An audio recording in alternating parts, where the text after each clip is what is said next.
Welcome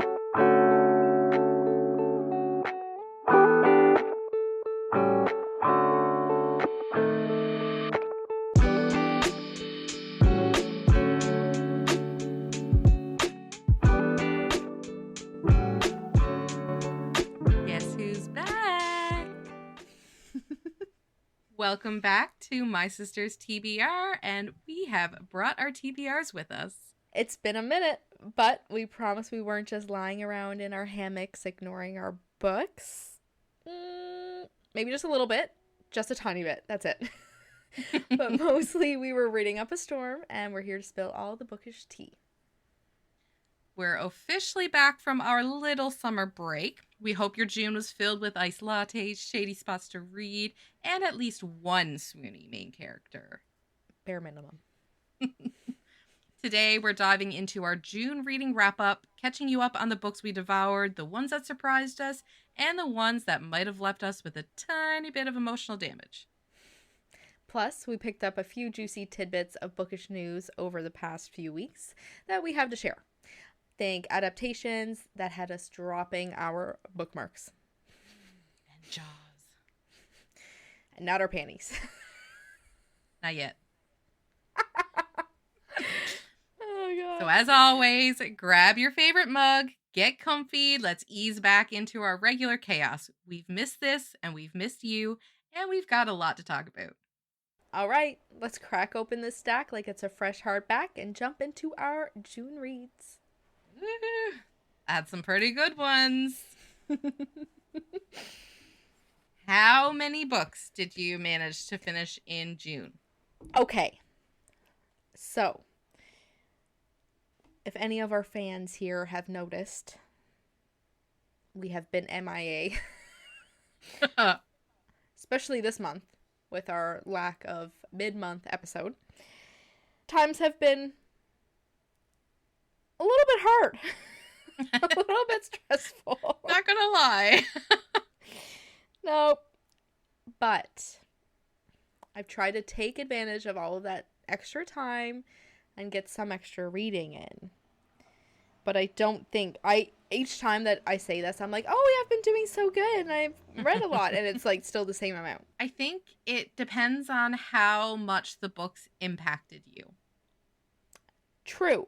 That makes you feel like you have like done really good. Okay, I've read 5 books this month. Okay. Which is still really good for how, like, you know. Mm-hmm. Yeah. Still really, I'm okay. I'm okay with that number. Yep, I think that's a great number. How about you? 9, possibly 8, because I don't remember if I had mentioned Catching Fire in the last, because I know I talked about doing the Hunger Games trilogy again. I think you started reading it. Okay. So I've finished that trilogy now. Okay. Plus 7 other books. Okay. That's like your average, I find. It is. Yeah. That's a good amount. Yeah. Reading the Hunger Games as an adult, and I know I've said it the last time, just hits completely different. Completely different. The whole series. Yeah, I bet. I've wanted to, but it's like there's also a million other books that I've been meaning to read, and yeah. We'll get there. Yeah.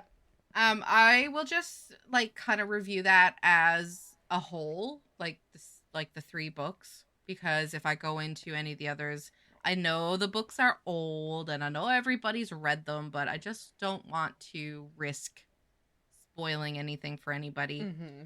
So the Hunger Games is a YA dystopia sci-fi series by Suzanne Collins. If you don't know what the Hunger Games is, you must be under a rock.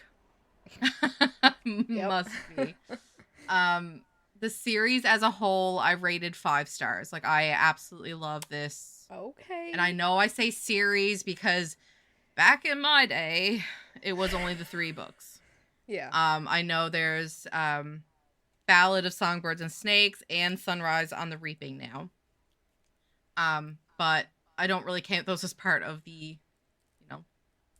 primary series. So the Hunger Games, in the ruins of a place once known as North America lies the nation of Panem, a shining capital surrounded by 12 outlying districts. The capital is harsh and cruel and keeps the districts in line by forcing them all to send one boy and one girl between the ages of 12 and 18 to participate in the annual Hunger Games, a fight to the death on live TV.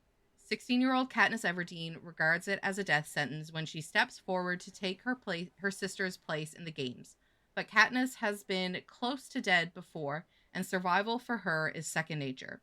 Without really meaning to, she becomes a contender, but if she is to win, she will have to start making choices that weigh survival against humanity and life against love. This is like the YA dystopia series, I think, in my opinion. I know there are multiple others. I know like the Maze Runner is also like on that pedestal with the Hunger Games, but there's just something a little more nostalgic for me about the Hunger Games. That makes sense. I just love it so much. And Peeta, oh, Peeta, my little baker boy, such a sweet human. You know him personally. Yes. Yep. BFFs. Yep. Shared bread. Yep. So yeah, like the first 3 books, that was it. I just back to back those 3 Hunger Games books.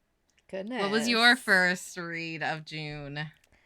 Okay, so I know we ended last episode of me saying actually probably the last like 3 episodes of me saying that we were done with Frida McFadden. Is this where this is going right now? Because I think we can talk about this at the same time. Okay, carry on. Okay, so immediately the beginning of the month, Death Row by Frida McFadden. Same girl, same. Okay, sick. So, Death Row is 74 pages. It's a part of the Alibis collection, which I think, from what I've seen, it's like a bunch of different authors that have the same prompt, I guess, kind of. Anyway, so I know the last time I read a short story by Frida, I was like, I can't do this again. Like, never again. Yep. Okay, let me just read. With all hope of an appeal fading away, the fate of a condemned murderess takes a shocking turn in a breathtaking short story. Talia Kemper is on death row for murdering her husband. She had an alibi and no known motive, yet Talia's unwavering protestations of innocence have always been ignored. Then one day, in the visiting area, she sees a recognizable stranger she's certain is her husband. It turns out the man she's been convicted of killing may not be dead after all. But as the days tick away toward Talia's execution, what will it take for her to be believed? So I rated it a 3. Okay. Like, really not that bad. Really not that bad. It was, like, interesting enough to keep me reading it. And enough of a twist to, like, obviously warrant a 3-star at least. But it's still kind of like, you know? What were your thoughts? Oh, not God. At all as forgiving as yours. I was going to rate it 1 star. Oh, good God. But then I thought, like no, because she did keep me reading it. I didn't DNF it. Mm-hmm. Fair. So it's at least worth the 2nd star. But what the hell did I read? Because that was just, it felt like a pile of garbage. Sorry, Frida, but oh my God, like, it felt so poorly written. Yeah. And I kind of feel like she's at the point where she's just churning out all of these books and there's no quality to it anymore. It's just all quantity, not quality. Yeah. Comparing her newer books to her older books that we've read, it's like, There was one review for the death row one. It was like, Frida, go to bed. I don't know. I just thought it was really dumb. I felt dumb reading it. I just I did not like the characters, nothing. Like I just done. If ever a Frida McFadden book comes across my desk again, Oh God, you've said it before though. yes, and I thought to myself, what's 77 pages? I True. can give her 77 pages and help and like let her redeem herself in my eye. Mm-hmm. And I just got more pissed off about it. I'm so sorry for those of you that really like this book, because I do see that there's 5-star reviews of it. 24% of people who read it and reviewed it gave it 5 stars. So, I don't know. Maybe it's me? I had, oh my god, this was a bad month. I had 1, 2, 3, 4, 5 books that I didn't like this month. This is a new record.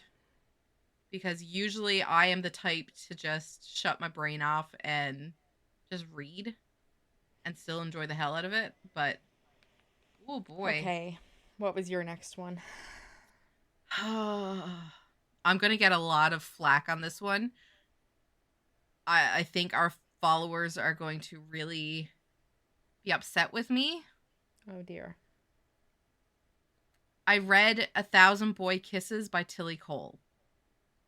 Because I've seen so many people say, like, this, you will bawl. You will, like, make yourself sick. You'll be so sad. Okay?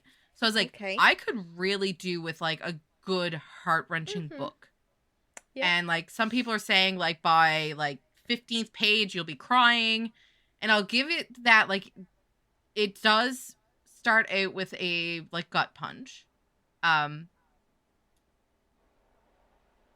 I'll read the description first. I started getting ahead of myself because I'm just riled up.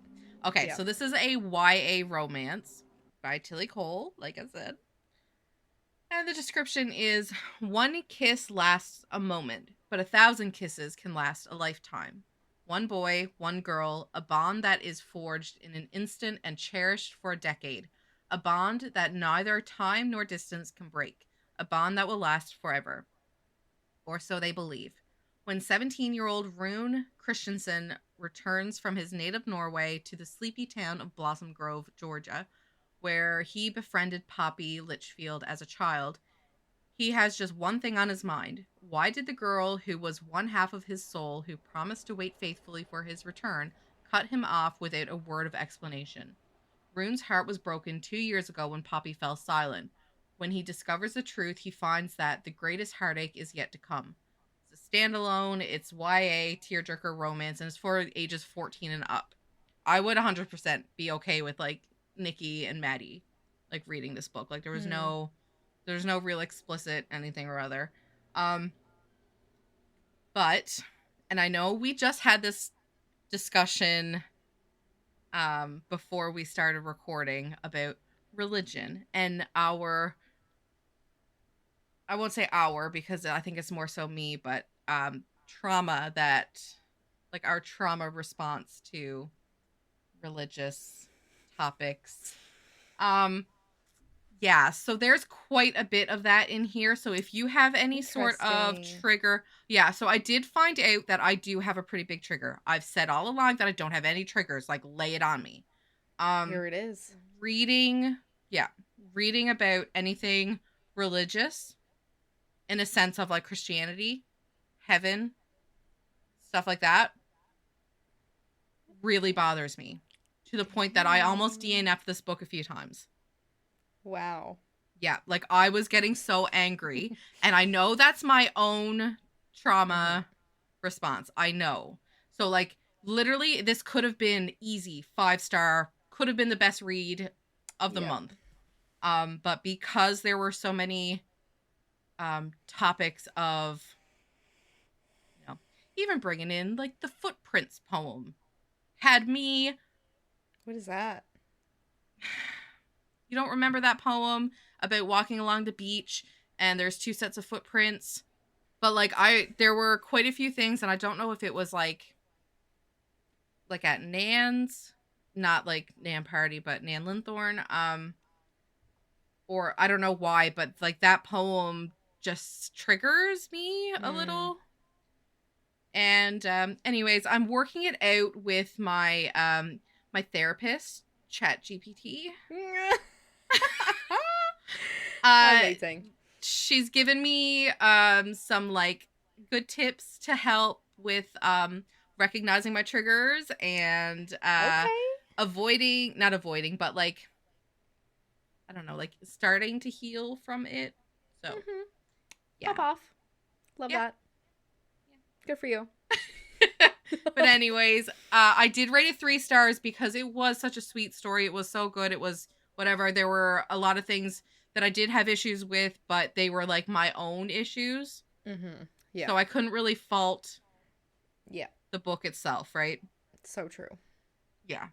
I think you might like it. I think you would be able to get around that better than I did. But okay. I don't like books that make me cry. Ugh. But I like getting the pictures. Like Pen Pal. Man, I wish I could share that personally to that author and be like, hey, do you see what you do to your readers? I already did. Do you not remember me telling you? I forgot that and she liked it. I posted it in the Pen Pal, like, decompress Facebook group, whatever it was called. Yeah, and she liked it. I was like, yep, look at what your book did to my sister. Yep. Haven't stopped thinking about it ever since. Nope. What was your next book? Was it better than mine? Yes. You said that a little too chipper. Okay. So, then I was scrolling through my Kindle Unlimited. And, like, there's a couple of other books that I was trying to read for the last, like, month. Couldn't finish it. I just wasn't, you know? You know? Oh, I know. Yeah.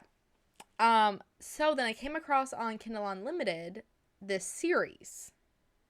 It's just a bunch of short stories. Again. I love Amazon short stories. Other than that one, Death Row. Yeah. That was a big no. Yeah. Yeah. The Improbable Meet Cute series. Oh. Yep. I think I might have read 1 or 2 of those. Okay. I do love those. Oh my god. So it's a bunch of, for anybody who doesn't know, it's a bunch of different authors, again, writing basically on the same prompt. So they're all rom-coms, contemporary romance, and this one that I read was 101 pages. I think my brain this month just needed short stories, which is fine. Just like the quick fix to sort of scratch that itch, yeah. I rated this 5. Ooh. Which one? By who? The first one. So this, I should probably specify this. The Exception to the Rule by Christina Lauren. Yes! I remember this one. On February 14th, an accidental email to a stranger opens the door to an unexpected relationship and a captivating short story by the New York Times bestselling authors of by the On Honeymooners. Yeah. Christina Lauren. Oh my god, I'm stupid. They wrote a billion things. No, I forgot that the On Honeymooners were them, yeah. Okay. One typo and a boy and girl connect by chance. Wishing each other a happy Valentine's Day isn't the end. In fact, it becomes a friendly annual tradition with rules. No pics, no real names, nothing too personal. As years pass, the rules for their email dates are breaking and they are sharing more than they imagined, including the urge to ask, what if we actually met? So I started reading this and I was like, hold on, like this sounds familiar. I can remember you talking about this now. Yeah. And I was like, hey, 6, so that's like fueled me then to like keep reading it because I remember you talking about it before and I was like, hey, like I really want to read that. It's so cute how it's like the emails back and forth and Oh my god, I love him. I love their right? like connection, how they actually met, and like he knows, but Mm-hmm. she doesn't know yet. So it's like, oh my There's god, I was that like, like come on. towing that line of miscommunication. And they stayed on the right side. They stayed on the right side. Yes. 100%. But like, oh my god, it was so cute. Loved it. It was like the perfect amount of romance and like comedy and just perfect. I Perfect. absolutely adore Christina Lauren. Like their writing is just so great. Loved it. 10 out of 10 recommend. Which is also saying something because whoever's been following us for the last like year, I'm like, fuck romance, not reading that shit. Bleh. Yeah. Here we are. Here we are. I think last episode we said we're lifting the romance ban, so Yes. bring it on. Yep, it is lifted. What'd you read next? So I continued on my Hunger Games stretch, and I read Sunrise on the Reaping. I know I probably should have read the other one first, Ballad of Songbirds and Snakes. I don't know if I ever will read it. How come? Because I read this book first. Again, it doesn't matter. It's just my own personal, because I fucking hate snow. So I do not want to read his book. Person? Snow? Yes. Who's Hunger Games? Have you not watched it at least? Yeah, like a billion years ago. Okay, well, President Snow, he's the one with like the white hair. Always had like the flowers. Yeah, I think so. Oh my god, you need to watch it again. If you're not going to read it, watch it. Anyways, yeah, he is just, I hate his character. Hate his character so much, especially after this book. Oh, I think if I read it first, I would have been fine, but he's painted as such a villain in this book that I don't want to go back and read his origin story. Like, I do not know. Who cares? So exactly. Sunrise on the Reaping by Suzanne Collins. This is considered 0.5. Ballad of Songbirds and Snakes is considered 0. And then Hunger Games is 1. Interesting. Okay. Yeah. Again, dystopia, YA. And this was the book that I had been yearning for. I wanted to know more about Haymitch. I wanted his story as gut-wrenching as we knew it was going to be, because Haymitch's character in The Hunger Games is like the drunk.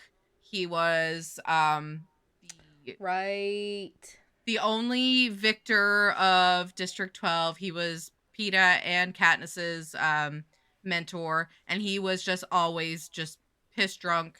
He wasn't a great mentor, etc. I mean, he was, but that's the way that he's painted in the movies and books. Yeah. So we know that his story is going to be a heartbreaking story because he is heartbreak. I rated this story another 5-star. This was easily my favorite book of the series. Wow.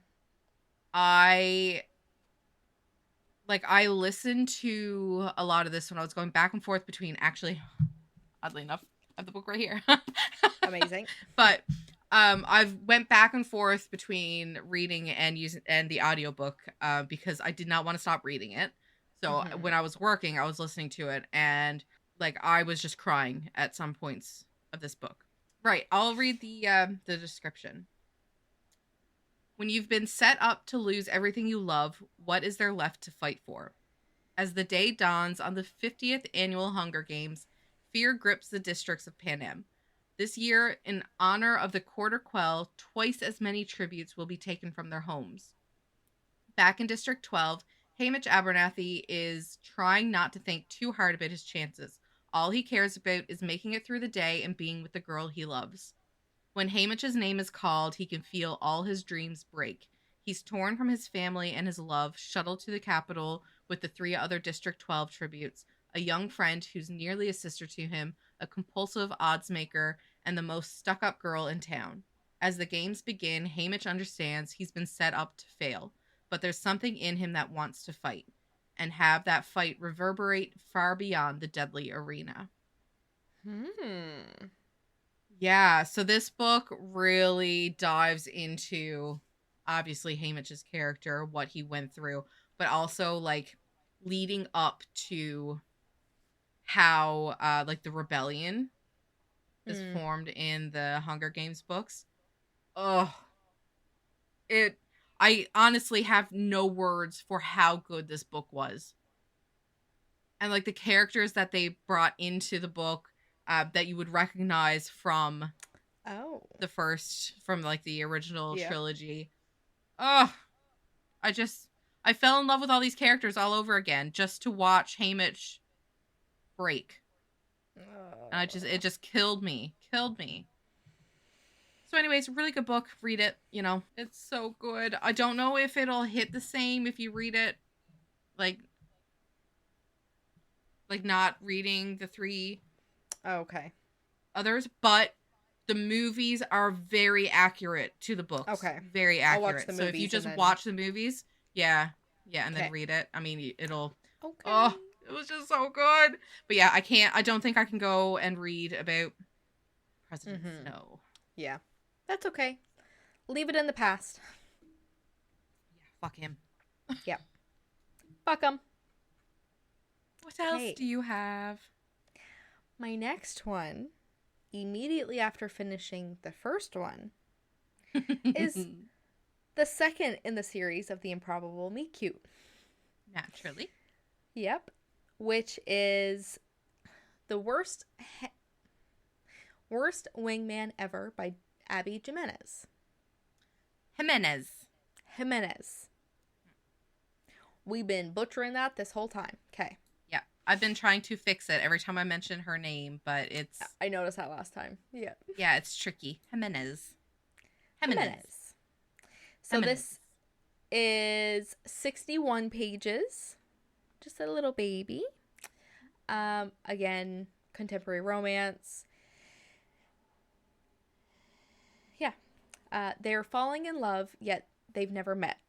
Maybe fate can intervene in a heartwarming what-if short story about new beginnings by the New York Times bestselling author of Yours Truly. Holly is dealing with the impending death of her grandmother and still reeling from a bad breakup. A Valentine's Day card on Holly's windshield, even if it wasn't meant for her. An amusing mistake soon turns into a lovely exchange of anonymous notes, little acts of kindness, and a growing affection between 2 strangers. What happens when one of them has to say goodbye? Did you read this one? No. This one I loved. I loved her writing in this.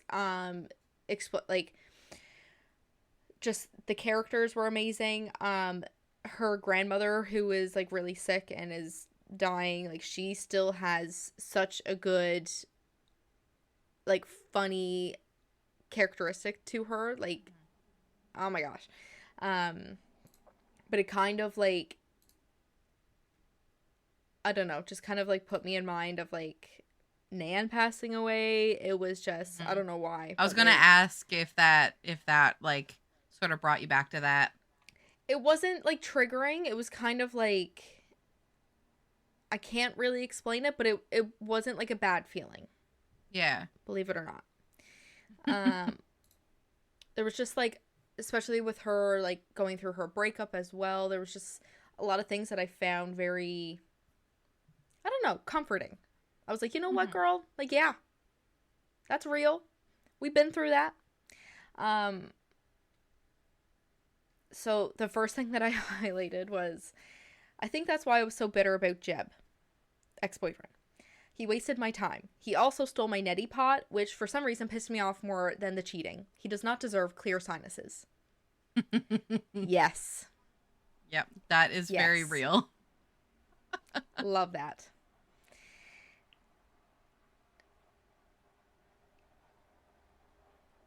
then one quote that her nan had said was, "Take responsibility for your own unhappiness. If you don't love your life, change it." That's so real, because it's like, why sit idle and keep complaining if you're just gonna not do anything about it? And I've been trying to live that. Yep. Like, yeah. Yeah. True. Very, very true. So true. Change it. Just change it.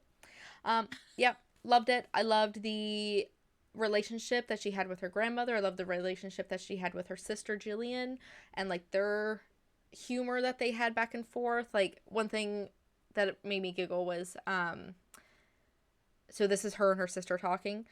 "You know where you need to go?" Jillian said. "Where?" I asked, checking Grandma's ankles. She had some edema. This was new. "Home Depot," Jillian said. "For?" "To wander the aisles, looking confused." Why would I gave her a look. I'm not man shopping at Home Depot. Oh. But why not? Why not? Honestly. I think she wasn't ready at that point because she was still not over her breakup.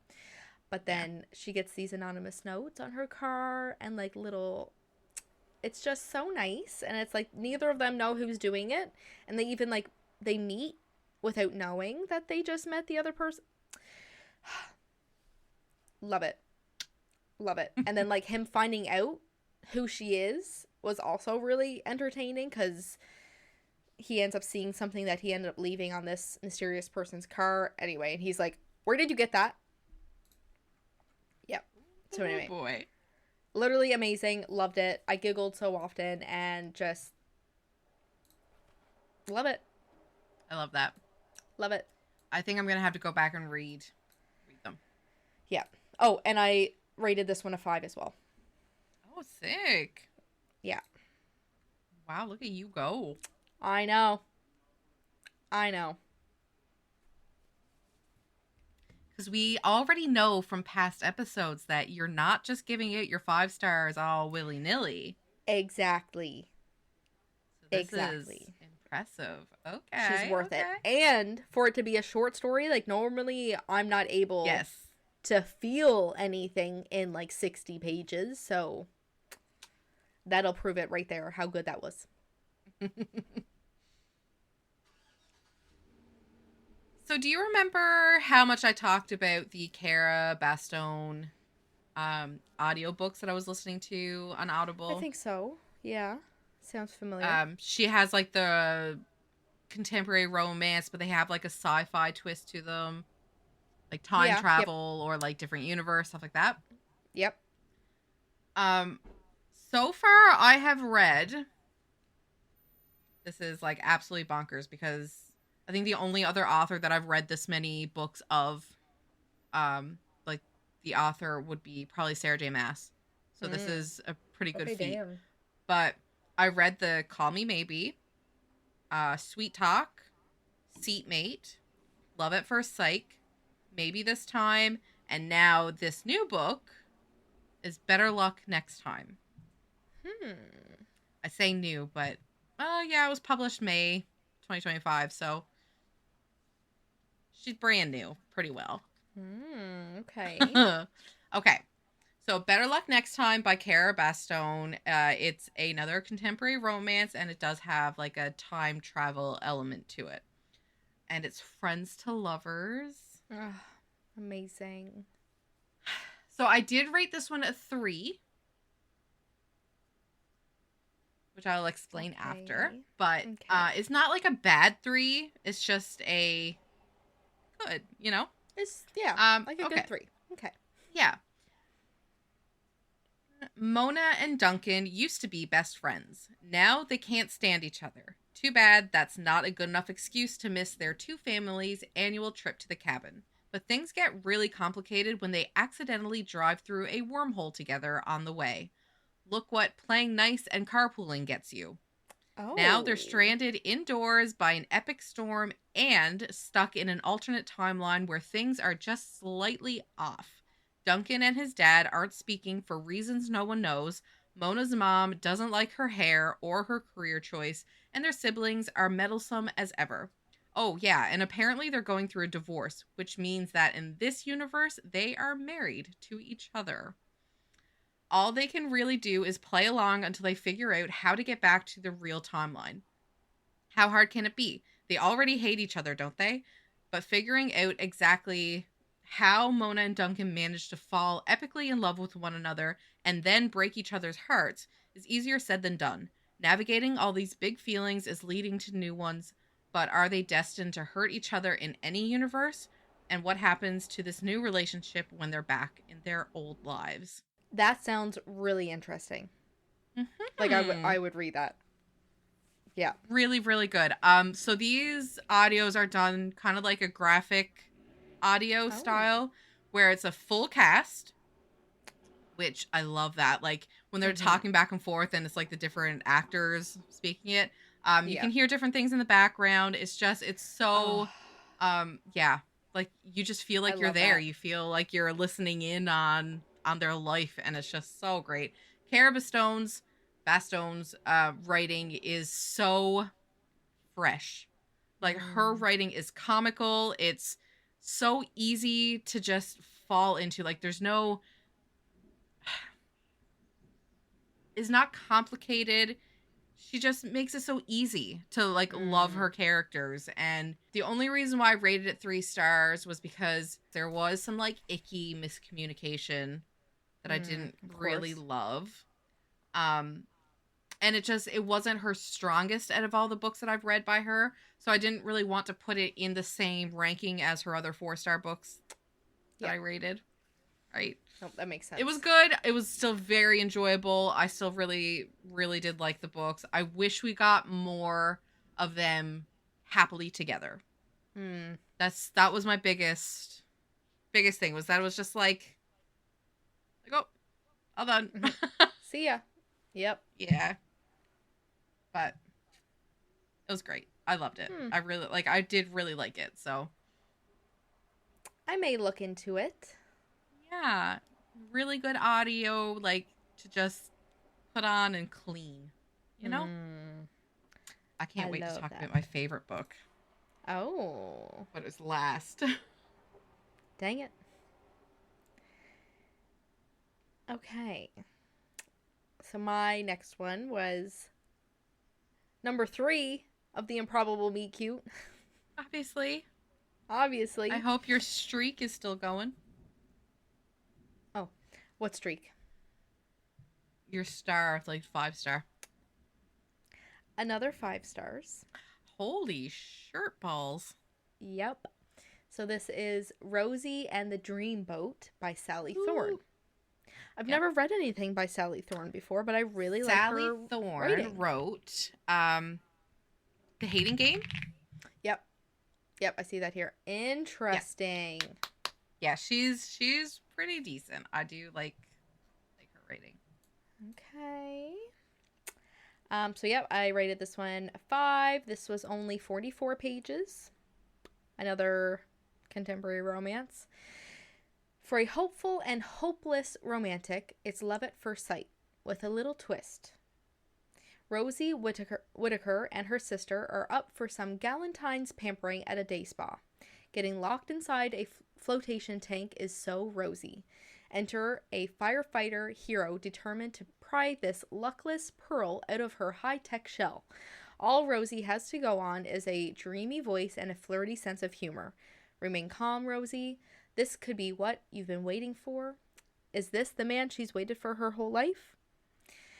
So this is like her and her sister are constantly talking about like Rosie finding a husband and like all these failed like attempts, whatever.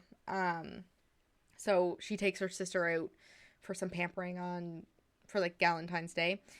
And then she has such a good sense of humor. And then, so like some people don't find what she says funny because it's kind of like dry humor. Right. She normally gets like weird looks when she says certain things, but like she's kidding, but some people kind of don't really realize that she's kidding, if that makes sense. So you know those big pods that you can like float in and it's just filled with like salt? I've never been in one, but I've seen one before.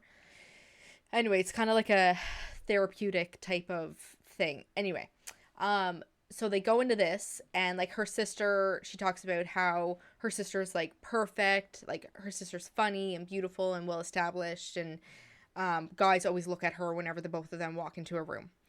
Then, so they both are in these two floating devices that are next to each other. So her sister gets in perfectly, and then Rosie gets into hers. But then there's like, she realizes that there's no light in there, and when it's time for her to get out, there's no latch on the inside, and the electronics on the outside aren't working to open it. My claustrophobia was like screaming. Yeah. But it was fine. We had a very attractive firefighter to talk us through it, so it was okay. Oh, well, that's a whole different story then. Literally, So, that one entrance of character just changed it from a horror story exactly to a romance. Yep. Like Final Destination, who? Don't know who she is. So anyway, she's locked in there. Her sister goes on to finish like the rest of like the pampering. And then this firefighter comes in, and like they're trying to figure something out. They're on, like, he stays in with Rosie while the rest of them are in on like a call with like the people who own the pod to try and figure out what's going on.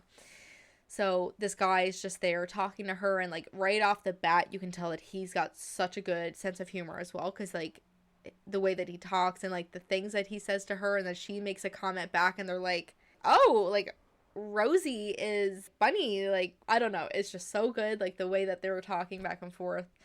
And then she finally like gets out, thanks him a lot, but at first she's like, okay, like I don't want to see you yet. You know, she goes into the bathroom, her sister like kind of like fixes up her hair and like, you know, gets her ready, and then she opens up the door, and then she just like runs to him, and they just hug each other, because it was like obviously super traumatic to her, because there was another time where she was like trapped in this thing, I can't even remember what it was now, but so that was really triggering to her, like she was like having a panic attack because she was trapped in this tight spot.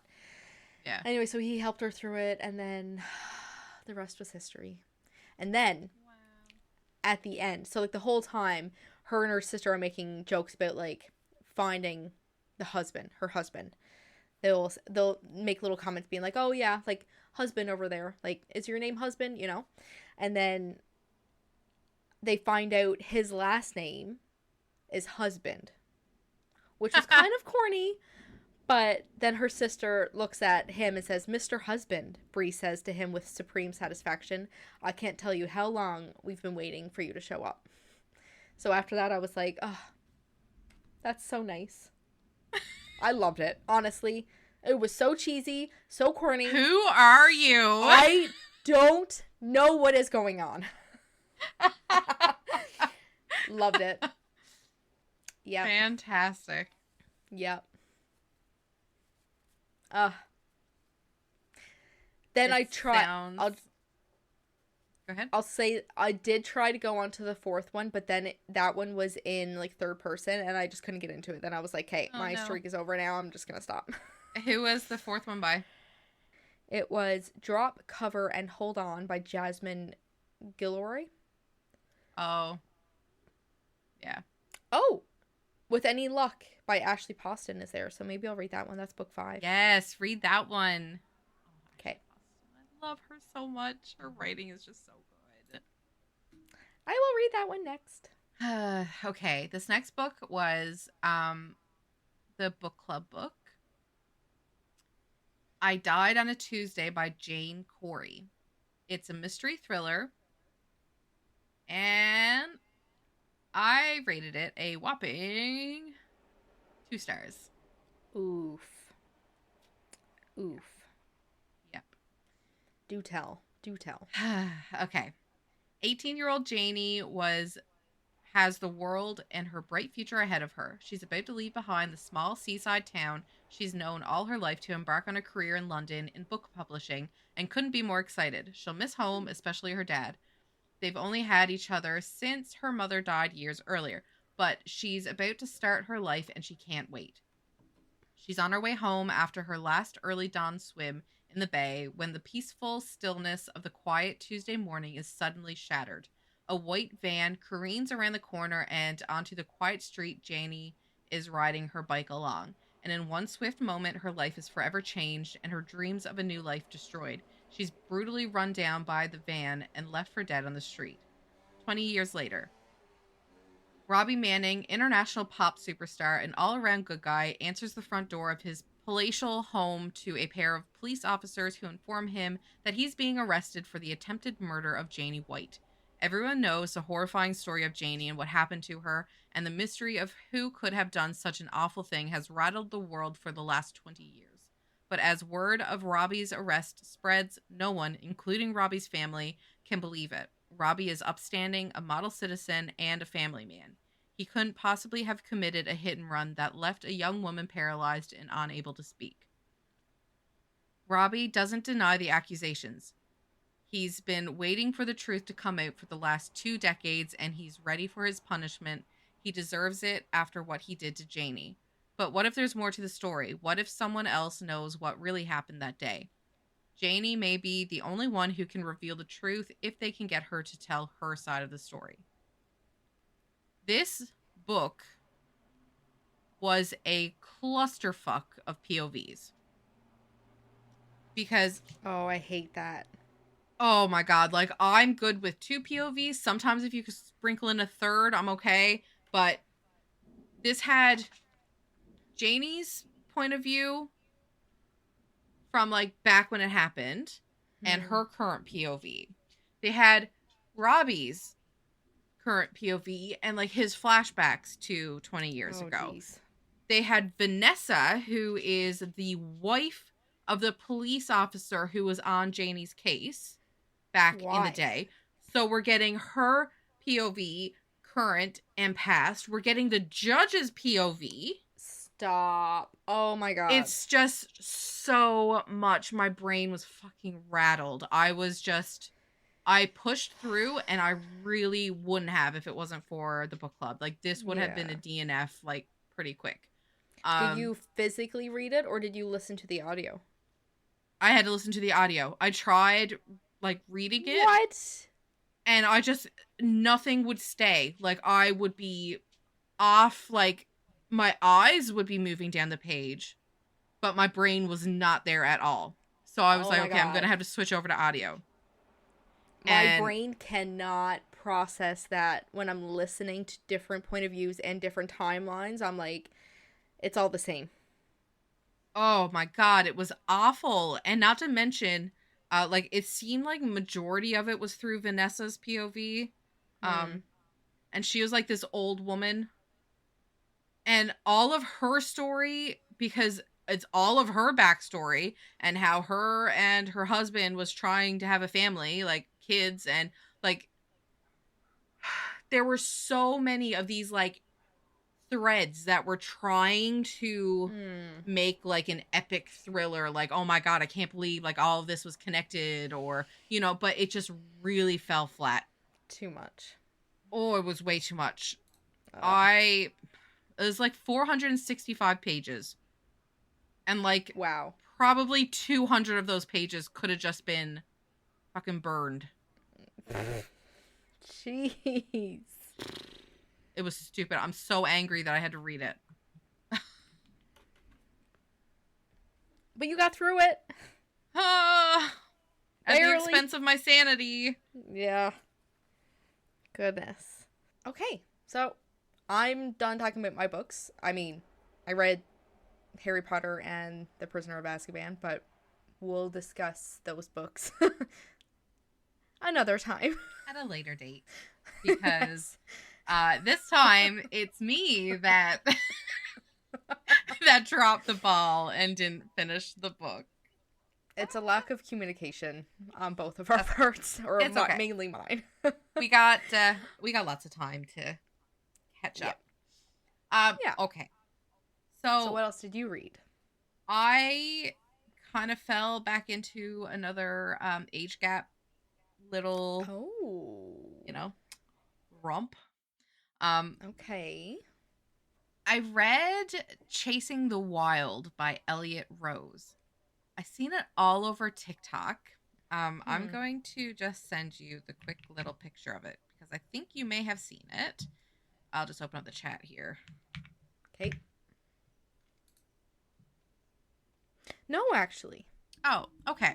It was very like I've seen it a lot on TikTok, and I'm always skeptical going into TikTok hyped up books. But this one was saying that if you're into like Lila Sage, Bailey Hannah, Elsie Silver, then, you know, give this one a try. And it's a steamy age gap, forbidden love, cowboy romance. Oh. It was fairly long. It was 444 pages. Damn. Yeah, so the description. I've always done what was expected of me. Layla Birch, the good girl. Forced to grow up too fast, to take care of everything myself, I had a plan. Only I didn't count on him, Colton Wilder. The cowboy nearly twice my age. He's my dream man. One who takes care of me, gives me a job, and makes my pulse thud harder every time he comes near. My ex-boyfriend's father. The nights are long and cold on top of this mountain. As the snow grows thicker and the tension builds between us, we're both inching closer to a line we shouldn't cross. Each day, it grows harder to resist the man who looks at me with longing in his eyes. It's tempting to forget about being the good girl for once. No one would find out, would they? Okay. So, what were your thoughts? Okay. I did like it. I read it all. It was good. Like, it was spicy. It was like, it kept me reading. I not once did I, you know, put it down and be like, oh my god, I'm getting bored of it.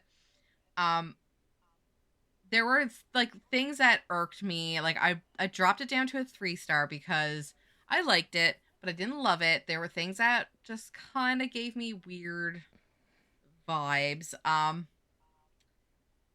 Some of the ways that the intimate scenes were worded gave me some icky, like, ugh. Yeah. But overall, it was a decent. It felt very amateur, though. The writing definitely wasn't up to like an Elsie Silver level. Is she a new author? Or he? He? I think it's a she. Oh, okay. Elliot Rose is a she. Let me see what else Elliot Rose has written. No. There's like 18 books. Dang. Yeah. I haven't seen any of the other ones, though. This is my first time coming across hers. But yeah. It's good if you're looking for an age gap cowboy boyfriend's dad sort of thing. Just like don't go in with like super high expectations. Just it is what it is. Damn. Yeah. Okay. But is this your favorite now? Yes. Okay. It's my okay. Okay. So we all know by now I adore Allie Hazelwood. Like, she is an auto-buy author for me. I don't think I've ever been let down by any of her books. I'm just double checking because I think everything I've read by her has been 4-star, 4-star, 4-star, 4-star. 4-star. So everything has been 4 stars so far. Okay? Okay. Not quite 5, but I think I reserve that for Emily Henry. She's my contemporary romance 5-star. 5-star. Yeah. But no. So Problematic Summer Romance by Allie Hazelwood. This is the second book in the Not in Love series. I did not read the first book yet. Not in Love is actually what the first book is called. But you don't need to read it to appreciate the story. The main male character from the first book, it's his sister in this book. Oh, okay, gotcha. Okay. So obviously it's a contemporary romance. This was another one that was 416 pages. Damn. Yeah.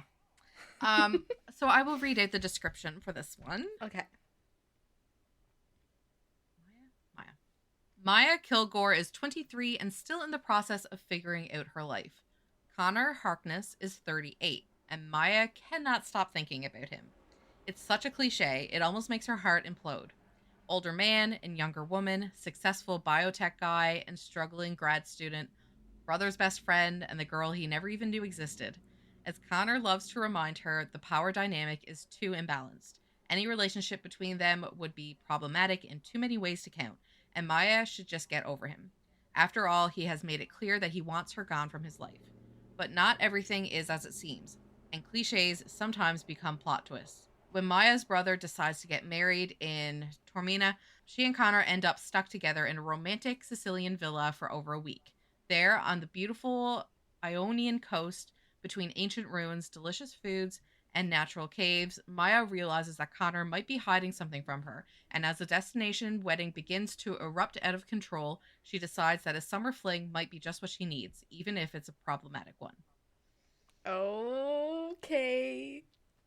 So in this book, we're getting, it's obviously, I just said, brother's best friend, little sister. He still, looks at her as the little sister, but they had a really good friendship for, years, okay? We start this book, they're at the wedding in Italy, and we're flashbacking to how good of a friends they were. We know in the present they're sort of estranged, they haven't spoken in almost a year. So we're leading up to what happened, where they, and also while the romance between them is blossoming in present. So it's a really neat time, different POV, and I absolutely adored it. The characters were great. It felt very organic, and he is so pretty great as a main male character. I have to admit. He's pretty great. He's pretty great. But no, it had that classic Hazelwood charm that she puts in her books. It was felt like it was crack. I couldn't put it down. So, but yeah. Oh, I highly recommend. Highly. I haven't read an age gap in a very long time. This one is a good one. I did feel like there were a couple times where he had kept saying that anything between them would be problematic, basically, because of the power dynamic, the age. He mentions this quite a few times. To I was kind of come on, dude, you've already said this. So I think that's where my star dropped a bit. But I think in hindsight, he was probably saying it so much because he was trying to convince himself this can't happen. Yeah. I was just thinking the same thing. Yeah. So I know there are some questionable reviews on this book, people rating it 2 stars, saying that they hated it. There's bland oatmeal. I just, that is brutal. This book does not deserve that. How dare they? Yeah. Okay. Yeah, so, and she doesn't feel like that ditzy 23-year-old that's usually in the age gap books. She was very self-sufficient. She was smart as a whip. She was super smart. It was really good, and it was my favorite of the month. Oh my god. Okay. Yeah. All right. Maybe I'll have to give it a try. Yes. Very much. It was very summer romance, good beach read. Definitely gave off those vibes. Yeah, that's what I'm feeling right now. I need a good summer read. A summer romance. Well, that's pretty convenient for our July book of the month. Exactly. I am ready. Shall we discuss that now? Yes. And then I have like just a couple little bits of news tidbits. Okay, so our July featured read. Again, we are going to stick with the Emily Henry, Of course. as we have for the last two Julys. Mm-hmm. So this is Great Big Beautiful Life by Emily Henry, and it just came out in April, and it's 432 pages, and of course, it is a contemporary romance. Alice Scott is an eternal optimist, still dreaming of her big writing break. Hayden Anderson is a Pulitzer Prize-winning human thundercloud, and they are both on balmy little Crescent Island for the same reason, to write the biography of a woman no one has seen in years, or at least to meet with the octogenarian who claims to be the Margaret Eves, tragic heiress, former tabloid princess, and daughter of one of the most storied and scandalous families of the 20th century. When Margaret invites them both for a 1-month trial period, after which she'll choose the person who'll tell her story, there are 3 things keeping Alice's head in the game. 1. Alice genuinely likes people, which means people usually like Alice, and she has a whole month to win the legendary woman over. 2. She's ready for this job and the chance to impress her perennially unimpressed family with a serious publication. 3. Hayden Anderson, who should have no reason to be concerned about losing this book, is glowering at her in a shaken to the core way that suggests he sees her as competition.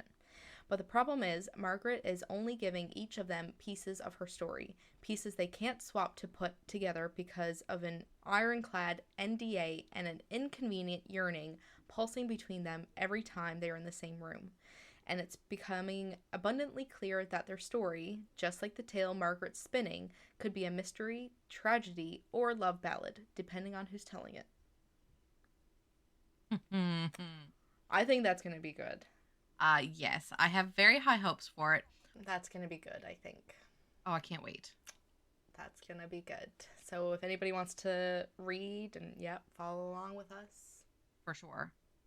So far, like everybody on my friends list that has read it, has rated it over 4 stars. Like most of them rated it 5 stars. So that is a good sign, I think. Promising. But also, like, I'm looking down through Emily Henry's books, and I've read them all, and they have literally all. Oh my gosh. No, they are not all 5-star. I rated Happy Place 4 stars. What is Happy Place? Is that the pink cover one? Yes. That's the pink cover one? Okay. Yeah. That one was good. I like that one. That was our first Emily Henry featured. Okay. And then we did Funny Story. Yes. The second one. And now we'll do Great Big Beautiful Life. And Book Lovers was part of our first episode where we were doing our favorites of 2022. Yes, and I haven't read that one yet. Yeah. Yeah, because that was up there on my list of favorites of the past year. Yeah. I don't know why I didn't read it. I've got it home. I've been meaning to. How many of Emily Henry's books have you read? Happy Place, Funny Story. Is that it? Did you read People We Meet on Vacation? No, but it is in my want to read. What about Beach Read? No. What the heck? What the helly? What the heliante? Well. Yeah. Okay, well, I just added them both to my TBR. They're fantastic. And even maybe if she doesn't put out another book next year, maybe we could feature one of those for next July. True. I'm sure she will. She'll have another one. For sure. Yeah. Okay. I'm excited. Okay, what is your news? I'm too excited to wait any longer. Okay, let me open up my screenshots because I've literally just been screenshotting everything that I've come across. Okay, so the speaking of Emily Henry, People We Meet on Vacation movie adaptation is officially in development. And we have Alex and Poppy. So it's going to be Tom Blythe and Emily Batter. Yes, they are cast as the main characters, so it is in development, and the movie is expected to release either late 2025 or early 2026. Dang, so that's soon. That is soon. Oh my gosh. Oh my gosh. Yes. So I need to read it, of course. Yes. Yeah. Next bit of news. St. Abby's The Mindfuck series is getting a TV adaptation. No way. Yes. And I love that. Sophia Stallone is developing it under Balboa Productions with the Amazon MGM Studios. That's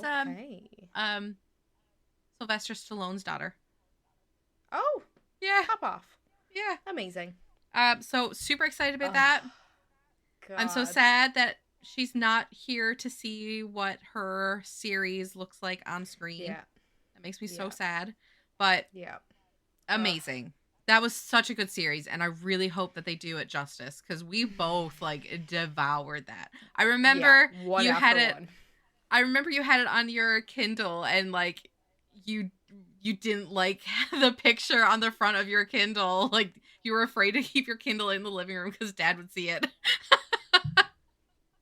Yep. We don't need those awkward conversations. No. Very provocative covers. And the books weren't really that. No. It felt very. Yeah. It felt very what is the word I'm looking PG? for? Yeah, I think I would. I think I'd be okay saying PG-13 maybe. Yeah. Yeah. Yeah. That's the whole reason why I went in to read that, because I was like, hey, somebody was saying how spicy it was. Girl, no. Not according to what we read. No, but without that spiciness, it's still freaking phenomenal. We devoured one after one. Oh my god. So good. Yep. Oh, I can't wait for that. Wow. Elsie Silver's new series, Emerald Lake, is officially coming in summer 2026. Oh. So this is going to be the fourth big series for her. It's a brand new book series, which is a spin-off of her Chestnut Springs series and Rose Hill series. So I need to read that so bad. Yes, 100%. Because I'm in the middle of both series. Chestnut Hills, or Chestnut Springs and Rose Hill. I think I started the second book of Rose Hill. So yeah, some characters are going to cross over there. Okay. There's also a Powerless TV series based on the YA fantasy books in work at Amazon. That's Powerless by Lauren Roberts. Yeah, I haven't read those. I've seen the covers quite frequently, but yeah, I haven't either. I know Ilsa has read them and she really enjoyed them, so I'm thinking I would too. Yeah. Rose Hill TV deal by Elsie Silver. Amazon is going to develop the Rose Hill books as a TV series. That's Wild Side, Amazing. Wild Eyes, and Wild Love. Oh my god, there are so many books coming to screen. And it makes me so happy. And in more bookish news. This one is kind of a bit old now at this point, because it's been everywhere. So if you haven't heard it, you're living under a rock again. But Tom Felton is returning as Draco Malfoy. Obviously, I mean, in the Broadway, but yeah. I seen a picture of when he was getting a wig fitted for himself, and he was in tears. He was tearing up. I know. He's too precious for this world. Oh, so deserved. Oh my god. Yeah. Just imagine how that must have felt for him, because he has been the one person that has been his whole life has been Harry Potter. He has never backed away from that persona at all. No. Like, I keep thinking, like, I've seen edits of him so many times with the Taylor Swift song where it says, like, help, I'm still at the restaurant. And it's him. And it's like, my heart is just broke. So I am so happy that he gets to step back into Draco Malfoy. Yeah. It's that must feel like coming home to him. Yeah. It really must. Oh, that's amazing. Jeez. Did you read Divine Rivals after by is it Rebecca Ross? No. Yeah, Rebecca Ross. Okay, No. you would love that. You would absolutely devour that book. I think it's on my TBR and I just haven't. Like, you would. I know you would. Okay. I will. I promise. Paramount is adapting it. But To All the Boys I've Loved Before, writer will be writing this, which is great. Sick. Because I do think that, like, To All the Boys I've Loved Before was such a phenomenal series too. So yeah, agreed. But yeah, so yay. That's super duper exciting because I love that book. Loved it. Yeah, I think that's it. That's all I've got right now. That's so exciting. But yeah. Wow. So July, we're back to our regular schedule. You think? Mm-hmm. Think so? I think we could. Okay. We could. Okay. So we'll be back again in 2 weeks to discuss other news and releases that are coming in July, because there are at least 3 books that I am, like, over the moon about for July. And I can't wait to talk about them. Sounds good to me. Yeah. So we'll be back at some point with some Harry Potter deep dives. We're kind of all over the place with that right now, but we are going to get back on track soon. Just keep an eye on our Instagram. Yeah, we'll post it. Yeah. All right. I don't think, there's nothing else. Okay. Toodles. Thanks for listening. Bye.